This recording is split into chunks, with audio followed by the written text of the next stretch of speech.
Nielsen's recently shared a study that found that 90% of all Gen Z marketing misses the mark. And I think as organizations go into strategic planning, this is such an important topic to think about and consider, because if you think 90%, that's 9 out of every $10 misses the mark with Gen Z. Why is that? Three reasons. The first is 66% of Gen Z is going to be using multiple devices simultaneously. You know, if you have a child or a grandchild, you can see this personally. They're on their phones while they're on their iPads. They are working away at their computer while TV's on in the background. What that means is we have increasingly less market share. So rule number one is we are distracted. Number two, 25% of us are going to be spending 5 hours or more per day on our phones. Now, to put that in perspective, Gen Z is just beginning their first or second job, maybe a first internship. So we are going to be spending more time on our phones than we will in half of the workday. And number three, as you mentioned from Nielsen, the old tricks don't work for the new pony. So those old playbooks of running ads through Google AdWords or Preview or YouTube, or Time Magazine, The Economist, they don't work. Gen Z does not seek to meet others where they are at. They expect to be met where they are. And so if those marketing dollars are being spent through mediums and channels that we don't interact with, it is natural to expect the ROI to be lower. So for those reasons, we have increasingly less mind share and wallet share from which to pull. We are more distracted than any generation prior, and we're not used or expect to be engaged through the normal channels, make us an elusive demographic to go after. However, I would argue of any generation, we might be the best suited for credit union membership.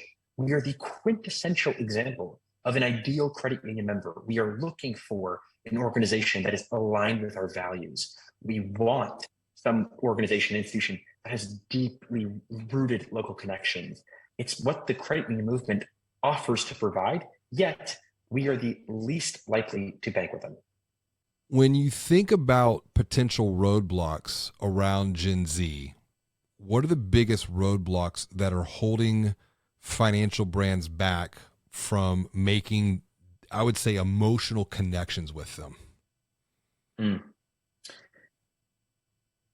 First, I think it's understanding that a relationship is built off of true financial stewardship. So if we come to a bank or a credit union looking for a solution to a problem, like financing our higher education or trying to finance a car, or rather we're looking for financial literacy around these topics, we're not looking for a commercial. We don't want to be sold on why you were the best. We're looking for general knowledge around the space. And if you can guide us through that conversation, you'll earn our trust. So trying to understand that not all marketing is that of product placement, it's content and thought leadership. That's the first thing. Second, I'd liken it back to what we're interested in. If you're interested in building a relationship, it's foundational that you know me as a consumer, what my financial profile looks like, where I went to school, when I graduated, what I studied. You can build a relationship that's different, distinguished, and differentiated from that I would expect with a large national bank. And so if you use that frame of thinking and you have these two conjoined thoughts, ensuring that your marketing team is really driving the thought leadership and content leadership, not product and procurement placement. At the same time, they're building a rich set of data to understand me as the consumer, understand what I like, understand my profile, my background, to personalize that marketing messaging to me, to differentiate yourself from other financial providers that are going to be hitting me with the vanilla, automated content throughout the year. Let's go deeper into this idea of, I think what you framed as thought leadership or content, playing the role of the helpful and empathetic guide, if you will. That's something that I wrote about in Banking on Digital Growth as a really transformational growth opportunity. Where do you see, though, the challenge of credit unions, community banks even today, of investing in strategies that are more framed to what I'll use as a mantra: help first and sell second. Why is there such a challenge, maybe even a mental roadblock there at a leadership level to even begin to execute against a model like that? Because that's what I'm seeing today currently. Is I've been teaching this, I've been guiding around guideship, and maybe 1, 2 out of 10 organizations will really say, I see what you see.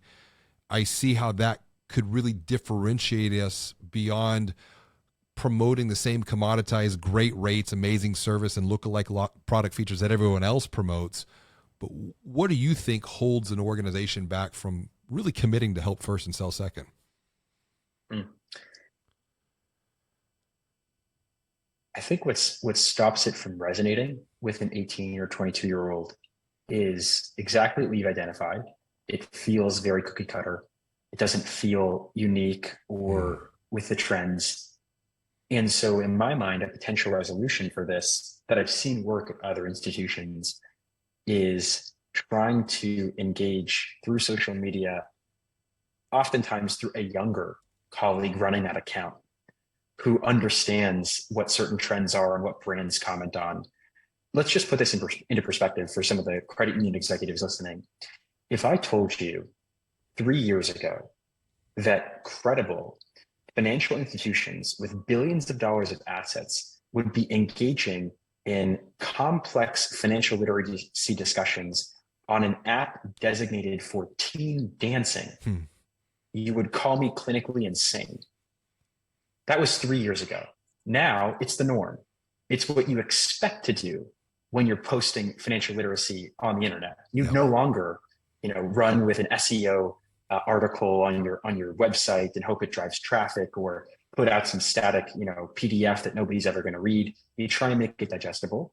You try and make it interactive, welcoming, and not feel like an ad. And so to that end, to the same theme of accelerated change across time with how to deliver the content, I would argue who delivers that content is incredibly important. And if it's not somebody that's a part of the generation that understands what we're thinking about, that understands the trends that we have in our minds and the memes that we know of, it's hard to get a message across that resonates deeply with us and one that we remember. And so it may come as no surprise that when somebody not of the generation runs a social media account versus someone who does, you'll see differences in the level of engagement that account gets. And it's by no means to say that you have to be of the generation in order to run a successful social media campaign, but it helps.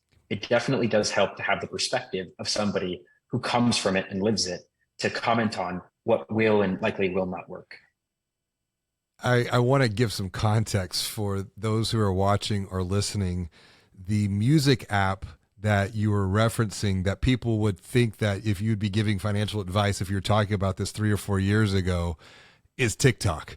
And when we look at that, a couple of points of perspective here. NASDAQ released some research where 55% of TikTok users go there for financial advice because, and you just said this, because creators make it digestible. And it's that idea of the bite-sized chunks, not what you're delivering, but who is delivering that message, who is delivering that communication is so critically important. I think of this one organization that I'll be talking to next week, actually. They were in our program a couple of years ago. They went out, they executed against the recommendations that we made. They're coming back. They're looking to re-engage. They're ready to go to the next level, and it's all around content. And she is specifically, their chief marketing officer, specifically aware that there are finfluencers on TikTok who are providing the same exact advice that their community financial brand is and charging for it. And they're sitting here struggling like, what's going on? My take is, number one, you have to be where the people are. In the public square, if you will, it's TikTok, it's Facebook, it's YouTube, depending upon who the market segment is. It's Reddit. It's LinkedIn. There are different public squares for different types of people. But where's the gap? Because I'm telling you, I'm going back in my own mind here. In 2012, 2011, 2010, I was having conversations with executives, so 10 years ago, around Facebook.